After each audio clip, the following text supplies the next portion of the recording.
Did you know that for about 40 to 50% of our life, there is a totally new and other dimension that is available to us other than the usual physical one that we know? Somewhere where we can simply teleport ourselves, somewhere where we can even fly or create. Would you like to enter this dimension?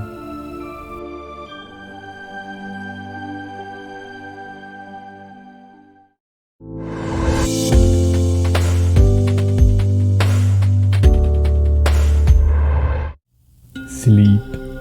Many of us will pretend that, oh, I love sleeping. Oh, sleeping feels so great. But tell me, do you remember falling asleep? Do you know what happened while you sleep, other than remembering just some dream at time? Therefore, there is no need to pretend to love sleep. Doing so is just being a liar. But maybe if you feel that you love sleep, even though you never experienced sleep, might be because in the past you have been doing what we tend to call as astral projection, or simply sleeping consciously. Because again, how could somebody say, oh, I love having a commotion, oh, I love when I black out? That will make no sense, because you are unaware. So in order to create a true love for sleep, so that you are no more a pretender, a liar, I will show you today how to truly love sleeping. And the key to actually be aware of what is sleep is to fall asleep consciously. And there is a practice known since thousands and thousands of years, which is called nidra yoga. And yogis has been told that in the past they used to sleep the day and be awake the night. What does this mean? It means that the yogi during the day is in meditation and sadhasanas, closing his eyes and simply meditating. But during the night, he uses yoga nidra to remain consciously awake. Why would anyone wish to be consciously awake? What is the point? Will I even be able to gain back my energy? Would it count as sleep since I am sleeping, but consciously? There is no more any room for belief or disbelief. As astral projection, yoga nidra, sleeping consciously, whatever one call it, has been proven by modern science, as they were scanning some brain activity for the people who has been doing astral projection and more. They even conducted some research where somebody would sleep, let's say here, and use astral projection to go 1,600 kilometers away in a home to read a note on a paper.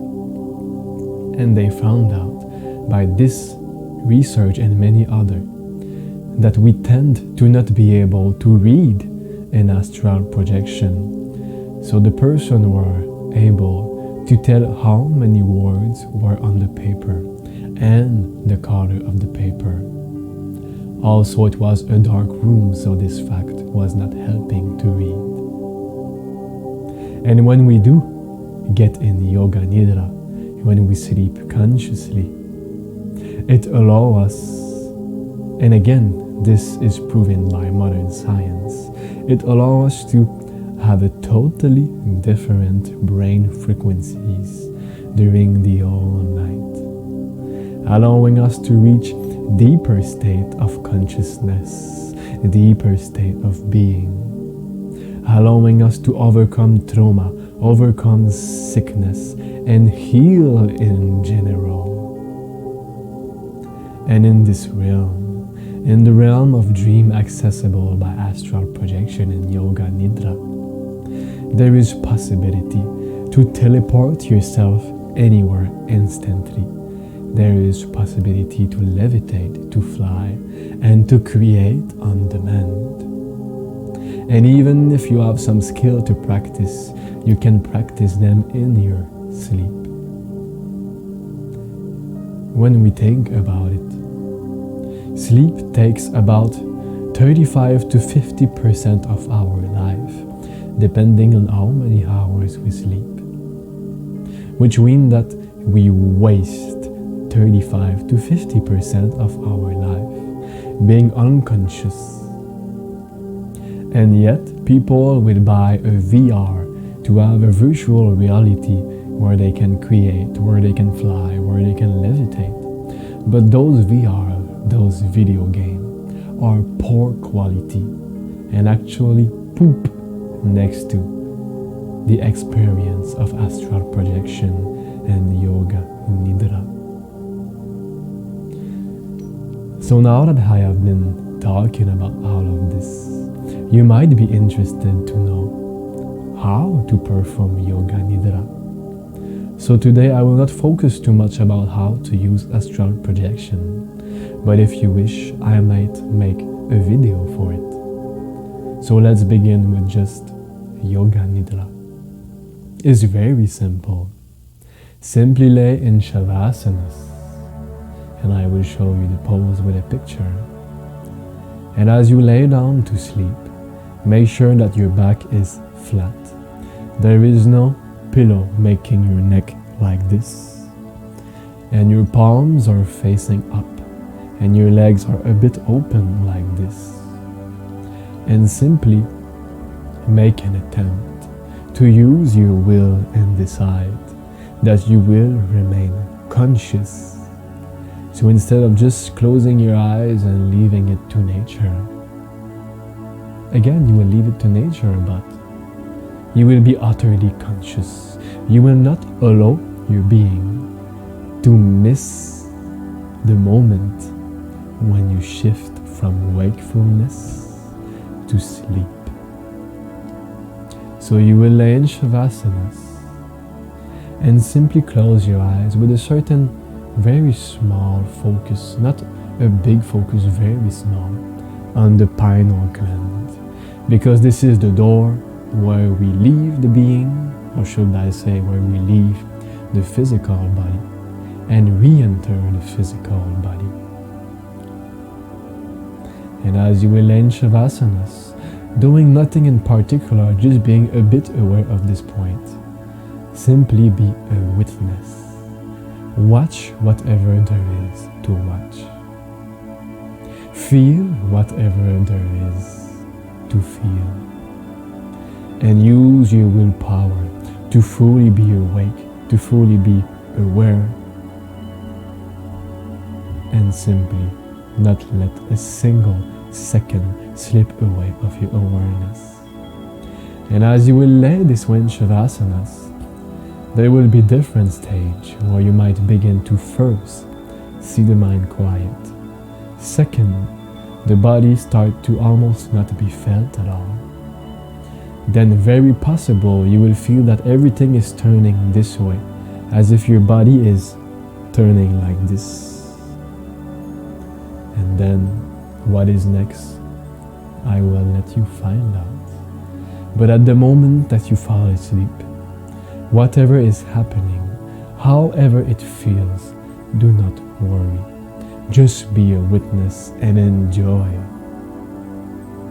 And there is no danger in astral projection or yoga nidra.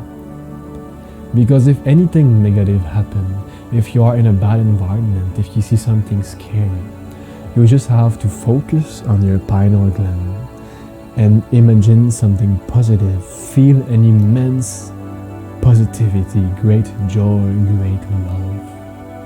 And your whole surrounding will transform itself and no more be scary or anything negative. When you do enter this plane of consciousness in sleep, it is your choice to go where you want to go and to be the way you wish to be. And remember that the central force is the pineal gland. Whatever you wish to do, you will do it by the pineal gland. And on the next video I will give more information about the mechanics of what you can do once you enter this realm of conscious sleep. So may Yoga Nidra become a part of your life, a part of your everyday life, to no more waste sleeping, but to make sleeping into the biggest, coolest experience of your life, in order to expand your consciousness, to heal your body, and to live an amazing life. And now, two last tips for Yoga Nidra and Astral projection. There is a yogic practice called Tatraka. I might be saying it wrong. And in this practice, you will put a candle to the level of your eye, about this far away from you, and you will use the focus of the pineal gland of this area to gaze upon the flame intensely, without blinking, and keeping your focus here. This is the first practice. To do it just 5 to 10 minutes before sleep will highly help you.